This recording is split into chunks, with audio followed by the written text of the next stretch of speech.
Peace, peace, peace. Welcome back to my YouTube channel. For those who don't know, it's your boy Vic Sling Hope, and I come to you with another Rikers Island story. And this one is about danger in the day room. You know what I'm saying? Like, I know I talked about the day room before, but I'm gonna give y'all a little more details today. So before I get into the story, make sure you like, comment, subscribe, share if you like my content. You know, I say this all the time. That's how YouTube keeps this stuff circulating. You know what I'm saying? So, boom. So the day room is about the size of like, maybe like 2 living rooms. A living room and a half or 2. You know what I'm saying? I'm not really good with like how many feet, but it's about like a living room and a half, maybe 2. So the day room was big enough. It was a little spacious. It had 4 picnic tables, like metal, bolted down to the ground. It also had a television. I don't know how big, maybe like 19-inch, maybe 20 something. It wasn't really not that crazy big. They also had a bathroom, and they had like a slop sink area. Slop sink is just like, you know, did they have a slop sink? I'm not sure. I think adults have a slop sink, but I'm not sure if adolescents did. They probably didn't. But I know there was a bathroom in the day room for sure. So, and it also has a door. So sometimes when they get crazy in the day room, they close the day room until like the turtles come. And the turtles is like the backup, you know, backup COs and stuff like that. Dressed up with like helmets, sticks, and like shields and stuff, you know. So that's pretty much the day room. Everything goes down in the day room, you know. Like they also had like Skelly. I don't know if y'all know about Skelly. Skelly is like the little game, the little box game, and you play with the little top and you like flick it and you get to like the little numbers and stuff like that. So we used to play Skelly in the day room. So you play Skelly, you watch TV, you eat your food in the day room. Most fights break out in the day room, you know. So yeah, the day room is just where it's at. Like people go there politic when they don't want to be in their cell, when they don't want to be locked in. We had to go to school anyway when we was in adolescence, right? So it's like, you know, if we're not in school, when we come back, if we don't gotta lock in, like people will be in the day room. So sometimes they will bring a movie, but not often. And then most of the time it's just like regular basic channel on the TV. So it was kind of trash. So like, you know, we young, so people will be bored, and people, most of the time they wasn't even really watching what was on television. So, you know, it's a lot of like politics. Remember before I was telling you about the dick and all this crazy stuff in the day room. So it's a lot of politics when it comes to the day room. So I'm gonna get into like some of the things of the day room, right? So check it. So now whoever had the house, I told you about, like somebody usually has the house, and then he has like his little rocking team and like, you know, the team table or whatever, the people that kind of like assist him and help him. So usually they used to have like these rules where it's like, once if the TV's on and they turn off the TV and you talking, you gotta shut up. So this is like some of the rules of the day room. Like you gotta be quiet. Like it was like some power stuff, you know, that was going on. So it's like, if I turn off the TV, if I got the house and I turn off the TV, that means like everybody shut up, you know. But sometimes, like, you know, the people that was on the team, like they'll still be talking, but like everybody shut up. It's just like, you know, kind of like shows who got the house, like order and control. Another thing that they would do is, if they would turn the TV off or lower the volume or something like that, you just had to like, sit down or something. Like if you were standing up and you wasn't somebody of importance, whatever, you gotta sit. Like everybody gotta sit, like you gotta sit down. So this was like some of the rules. Like, so it was just like mad weird. Like, so I remember my first time, not my first time, but like, you know, one of the times I was in the day room. So I'm talking to the brother, to the Muslim brother or whatever, and then they turned off, I think they lowered it, I think they turned off the TV. And then I was like, and I'm still talking to him, so he like, so I'm like, what you mean, what are you talking about? But he like I'm still talking, so every time I'm talking, he like, and I'm like it was just some weird shit, right? Then I noticed like everybody else was quiet, so I'm like, what the hell's going on here? Feel me? I'm thinking like maybe the CEO is gonna come make an announcement, like I don't know. Feel me? Like I'm new to the politics, right? So like I'm just sitting there looking at everybody quiet. So yeah, so they turn the TV back on, and then everybody go back to talking or whatever, like normal. Another thing they do is, if they turn the TV off and you standing up, you gotta sit down. So, you know, that's another thing, right? Like some crazy power trip, psychological slavery plantation stuff was going on in here. So That's another thing they do. Another thing they do, like if you remember, I told you, if somebody usually has the house. So another thing that used to happen is like if somebody wanted to take the house from whoever got the house, like they will come into the new house and then they will turn off the TV or like challenge the person that got a house. Sometimes it work. You know what I'm saying? You might be able to take the crib and then now you got the house. And sometimes the crib just smoke you. Like they're not jacking none of that. Like they just gonna smoke your ass. So it depends. Sometimes it work. A lot of times it really don't. So boom. So let me get to the to the gist of the story. So one day, what I'm saying, like I'm sitting there, like I'm talking to my boy. I'm talking to Rico. Rico was a folk dude. Like this is like the first time I met somebody that was GD. Like, what I'm saying? Like, cause I'm from the Bronx. You feel me? In the Bronx, you don't really, I ain't never seen no folks in the Bronx. You feel me? Like most of the folks I met was in jail and they was from Brooklyn, damn near all of them. So, me and my son, we was chopping it up or whatever. Like he was mad cool. So, and then like they turned off the TV. You feel me? And then like, so one of the dudes from the rocking table, or no, he was on the team table. One of the dudes from the team table, he was like, yo, TV off, son. Like, sit down. So I'm like, sit down. I said, bro, like, what you talking about, bro? I'm not sitting down, bro.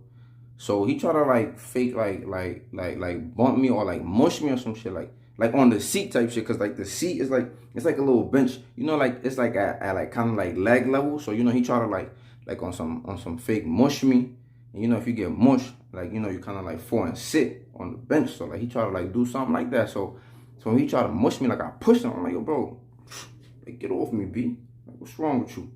So as soon as I did that, like everybody jumped up, you feel me, from like the team table and the rocking table. So one of the dudes from Far Rock, he was a sucker too. Like he was mad soft, but he felt good because he was only on the team table because his mans that had the crib was from Far Rock, and they like the whole team table was basically full of Far Rock dudes. So off the strength of that, like he was good, you feel me, because he knew them from the town. That's the only reason he was good, because he was straight butt. I would say his name. He was straight butt. You know what I'm saying? Like, he ain't, you know what, let me not even talk about this sucker ass dude. But anyway, so he was like, they all jumped up, right? But he was like a main one. He was like, yeah, nigga, ain't you a hardback? Nigga, we don't like hardbacks, you feel me? Mind you, at this time, I'm not even crib no more, you feel me? But like, whatever. I've been in the crib for a little bit, so like, they knew how I came in from the beginning. So, and jail's almost like, even in the street, it's almost like, once you leave a life alone, like let's say you stop gangbanging, like they just like always gonna look at you a certain way, So anyway, so he, they jumped up and they was acting like they wanted to get crazy, you feel me? So like I'm just like, all right, it's about to go down, you feel me? So like after that, the CO come inside. The CO come inside the house. I mean, he come inside the day room. So he like, his name was Jones. He was a cool dude from Queens, you feel me? So he used to be letting people get it on. Like he wasn't with that sucker jumping stuff. So he seen that it was a little commotion in the day room. So he come in the day room and he like, yo, there's a problem. So, you know what I'm saying? So he see me standing there. He seen the dude I just pushed. And then he see all the other dudes like standing up. So he like, there's a problem? So I'm like, I'm just standing there looking at him. So, he looking at the situation. So I'm like, it is what it is. Like, you feel me? Like, so he was just like, he said, is there a problem here? Like, whatever. So he said, what, y'all want to fight? Y'all want to get it on? Like, what's going on? I'm like, I'm with whatever. Like, you feel me? So he asked the dude that I had just pushed. He's like, yo, you trying to fight? You trying to get it on? So he said, I'm telling y'all right now. Like, you know what I'm saying? Like, I'll let y'all get it on. Y'all want to fight? I'll let y'all get it on one-on-one. Ain't going to be no jumping nobody on my watch. And he was like, I'm not writing no report. No, I'm not writing no tickets. He was saying, I'm not sending you to the infirmary. And he was like, and when I tell you to stop, your ass better stop. Or like, we going to have problems. Like, so I was like, all right, I like this, whatever. It is what it is. Like, you feel me? So he asked the dude that tried to tell me to sit down if he wanted to fight. So the dude was like, nah. Like, you feel me? Like, this is regular sucker stuff in jail. You know what I'm saying? Like, so some didn't want to fight, and then nobody else on the team. So he was like, he looked at them from the people on the team. He was like, well, what's up? Y'all got a problem? And then nobody said they wanted to fight one-on-one. So, you know what I'm saying? So now the dude that got the house, he was like, oh, y'all niggas is pussy. He was like, if some would have pushed me, like I definitely would want to fight. Like, you feel me? He was like, yeah. So you know, like these like little things that, you know what I'm saying, make you get your little, you know, earn your little respect sometimes. You know, sometimes you get smoked for it. Sometimes, you know, people just, he's standing up for himself. Like I said, like I wasn't the toughest dude. Like I never act like I was crazy tough, but it's like, yo, don't touch me. Like, don't think you're just gonna come over here and hurt me or do any of that or that funny stuff. You feel me? Like I just held my ground. Like, you know, I used to play defense. You know, they said best defense. They said good defense is better offense. You know what I'm saying? That's what they say. I don't know. But you know what I'm saying? Like, that's just the type of time I was on. Like, you know what I'm saying? Sometimes a lot of people will tell you like, oh, when you go in there, punch somebody in the face or do something to somebody and they're going to respect you. That's not necessarily true.